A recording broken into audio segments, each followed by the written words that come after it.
এই মুহূর্তে দাঁড়িয়ে যেটা সবথেকে বড় খবর, নির্বাচন কমিশনের বিরুদ্ধে ইমপিচমেন্টে যেতে পারে বিরোধীরা। নির্বাচন কমিশনের বিরুদ্ধে ভুরি ভুরি অভিযোগ। কখনো রাহুল গান্ধী একাধিক অভিযোগ তুলছেন, আবার কখনো বা এরাজ্যের সাংসদ অভিষেক বন্দ্যোপাধ্যায় তিনি একাধিক অভিযোগ তুলছেন। তাহলে কি নির্বাচন কমিশন এবার সরে যেতে পারেন? নির্বাচন কমিশন, কারণ যেভাবে তাদের বিরুদ্ধে একের পর এক অভিযোগ করছে বিরোধীরা, সত্যি কি এই ইমপিচমেন্টের জায়গা রয়েছে? আইন কি বলছে? বিরোধীরা বললেই কি এভাবে সরিয়ে দেওয়া যায় নির্বাচন কমিশনারকে? আমরা এই গোটা বিষয়গুলো নিয়ে আলোচনা করব এবং একই সঙ্গে জানার চেষ্টা করব যে তাহলে কি সাংবিধানিক একটা সংকট দেখা দিতে পারে, রাষ্ট্রপতি শাসন জারি হতে পারে, এর সম্ভাবনাও বা কতটা থাকছে। আমরা এই বিষয় নিয়ে আলোচনা করব। আমাদের সঙ্গে রয়েছেন বিশিষ্ট আইনজীবী শেখ সেলিম রহমান। স্যার, আপনাকে স্বাগত জানাই আজ তাক বাংলায়, এবং আমাদের সঙ্গে রয়েছেন এডিটর আজ তাক অনুপম মিশ্রা। অনুপম দা, তোমাকেও স্বাগত জানাই। আমি শুরুতে একটু সেলিম সাহেব আপনার কাছ থেকে জানতে চাইব, এই যে বিরোধীদের এই যে ইমপিচমেন্টের কথা বারবার বিরোধীরা এই মুহূর্তে বলছেন, কখনো রাহুল গান্ধী বলছেন, একাধিক অভিযোগ তুলছেন, কখনো অভিষেক বন্দ্যোপাধ্যায় তুলছেন, আইনে কি বলা আছে? এইরকম ভাবে কি নির্বাচন কমিশনারকে সরিয়ে দেওয়া যায়? না, দেখুন, অভিযোগ যেটা তুলছে ওটা তো একটা অন্য অ্যাসপেক্ট। আর নির্বাচন কমিশনারের এগেনস্টে যদি কোনো অভিযোগ আসে এবং সেই অভিযোগের আমাদের আর্টিকেল, আমাদের কনস্টিটিউশনের, ভারতবর্ষের যে সংবিধান, তার আর্টিকেল 324 বলছে দুটো কারণে চিফ ইলেকশন কমিশনারকে সরানো যায়। সরানোর পদ্ধতিটাকে ইমপিচমেন্ট বলে, যেটা আমি আসছি ইমপিচমেন্টের প্রসিডিওরটা কী হবে। সেটা হচ্ছে, একটা হচ্ছে যদি ইনকম্পিটেন্ট হয়, এবং আর একটা হচ্ছে যদি তার মিসবিহেভিয়ার। এই দুটোই বলা আছে। এবার বুঝতেই পারছেন এই দুটো কে ডিসাইড করবে তার জন্য প্রসিডিওর আছে।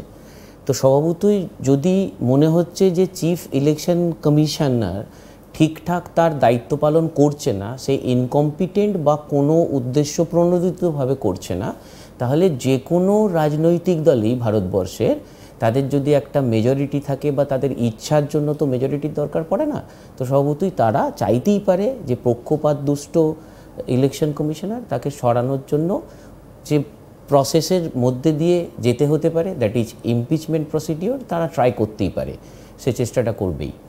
তো ইমপিচমেন্ট প্রসিডিওরের যে প্রথম অ্যাপারেন্টলি অ্যাকচুয়ালি এই ইমপিচমেন্ট প্রসিডিওরটা খুব অসম্ভব একখানা প্রসিডিওর।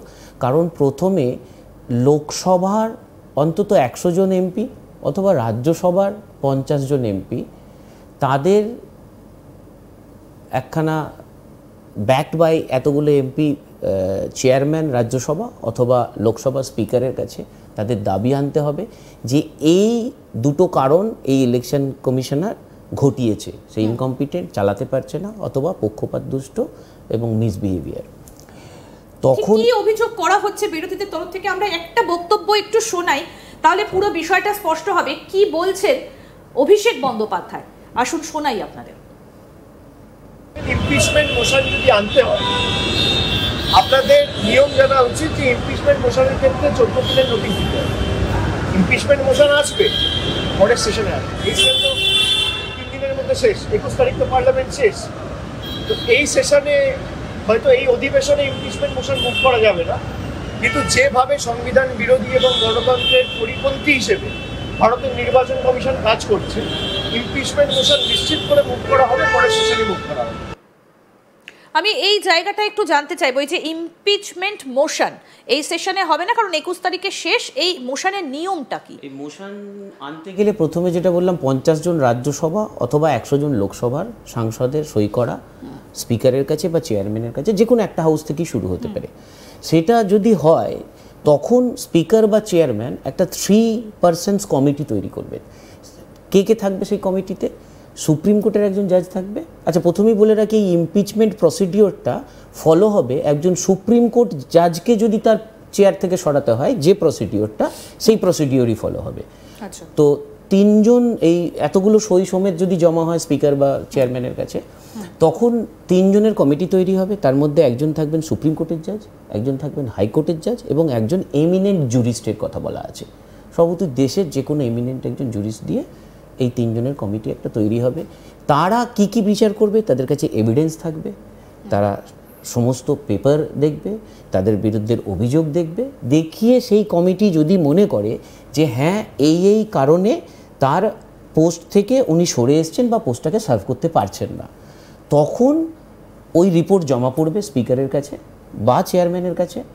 তখন ডিবেট শুরু হবে পার্লামেন্টে, এবং পার্লামেন্টের ডিবেট হওয়ার পর মিনিমাম 2/3 অফ মেজরিটি থাকতে হবে পার্লামেন্টে, ভোটিংয়ের জন্য তাদের প্রেজেন্ট থাকতে হবে, এবং এগেনস্টে at least half of the members, 50% মেম্বারে, যদি রাজ্যসভায় হয় তাহলেও 50% ভোট এগেনস্টে যেতে হবে যার বিরুদ্ধে ইমপিচমেন্ট আনা হয়েছে তার জন্য, এবং লোকসভা হলেও 50% ভোট তার এগেনস্টে যেতে হবে।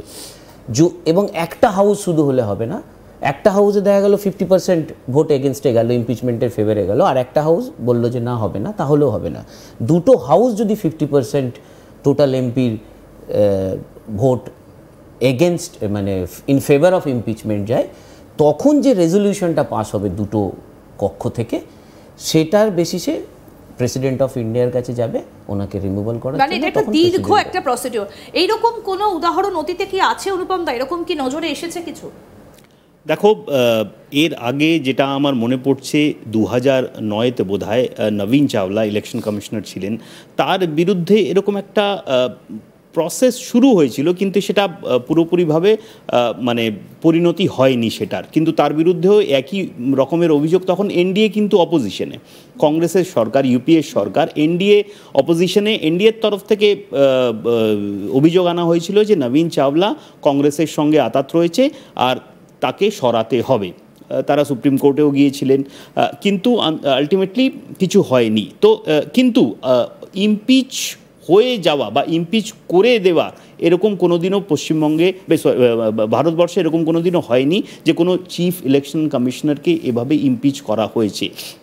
তার কারণটাও হলো যে এই যে আইনটা, সেটা সেলিমবাবুও বলতে পারবেন, যে এই আইনটা আনার পেছনে যে উদ্দেশ্যটা ছিল সেটা ছিল যে একটা ইন্ডিপেন্ডেন্ট বডি, তাকে কিন্তু কোনো ক্রমে যদি এই লটা খুব সরল হয় তাহলে অন্য কেউ পলিটিক্যাল পার্টি হয়তো ইমপ্রেস করতে পারবে বা প্রেশারাইজ করতে পারবে, সেটা যেন না করতে পারে।